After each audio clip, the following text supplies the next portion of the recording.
With over 300 million sold, almost everyone has played with a Slinky, but almost no one has taken it as far as this man, turning a childhood toy into a visually stunning art form.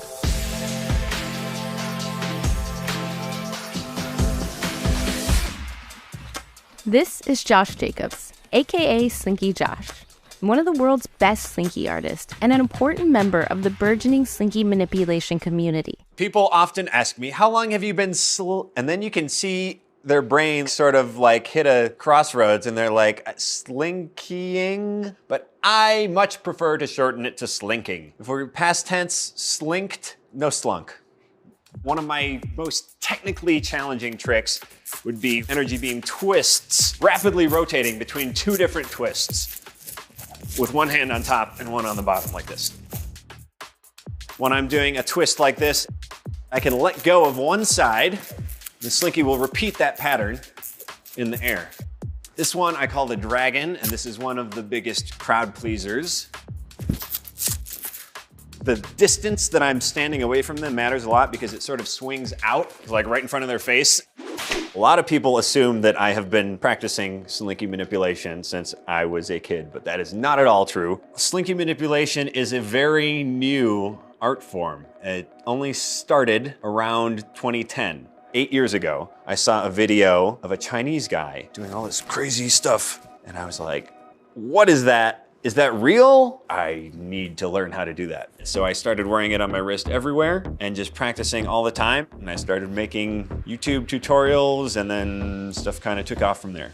Josh's performances wow and delight audiences, and he feeds on that energy as an artist performing at festivals and street corners. He's even made a business selling Slinkies. I've always loved doing unique types of performance and also doing stuff that gives people that wow shock factor. That's f***ing wild, dude. If I was on a desert island and I didn't have anybody to share this art form with, I would have stopped long ago. One day I would love to see a world Slinky competition like they have with yo-yos. I want to spread this to people all around the globe. Who's cooler, Slinky manipulators or jugglers? No comment.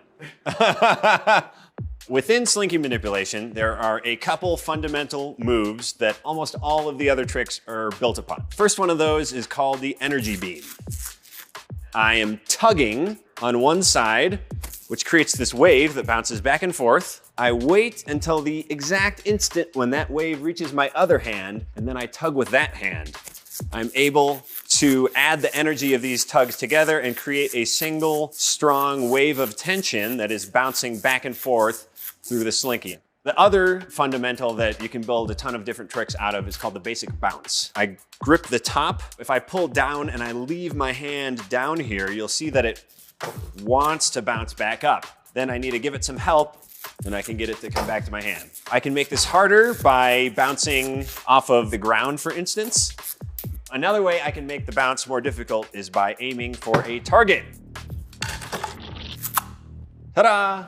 If you want, you can even bounce your Slinky off of another person. The weirdest thing I've bounced the Slinky off of was Howie Mandel's bald head on America's Got Talent.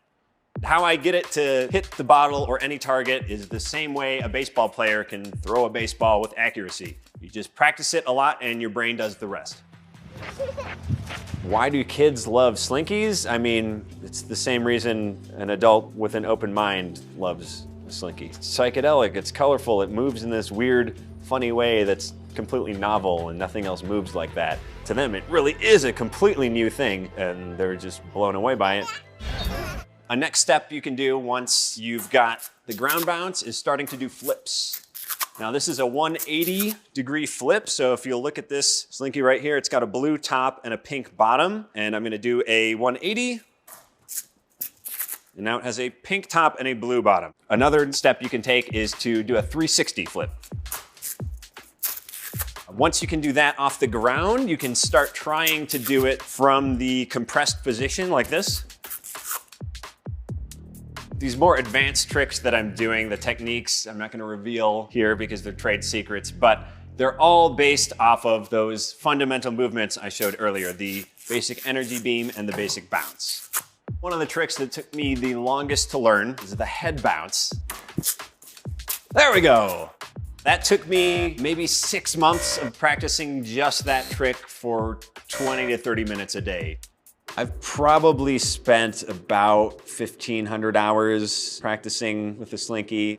In order to perform these mind-blowing tricks, Josh can't use any old Slinky. He has to consider the length, diameter, and even the coil width of every Slinky he uses. These days, Slinkies come in all different shapes and sizes. Here I have an original metal Slinky.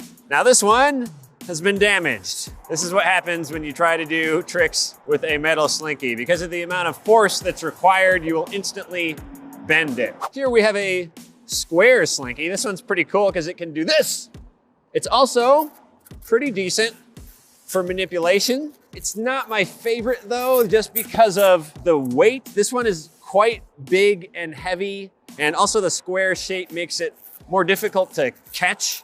So here we have two Slinkies of the same diameter, but different lengths. So this one, I can do most of the same tricks that I can do with the regular size one that I normally use. Now this one, obviously a little bit longer. This is going to really limit the number of moves that are possible with it.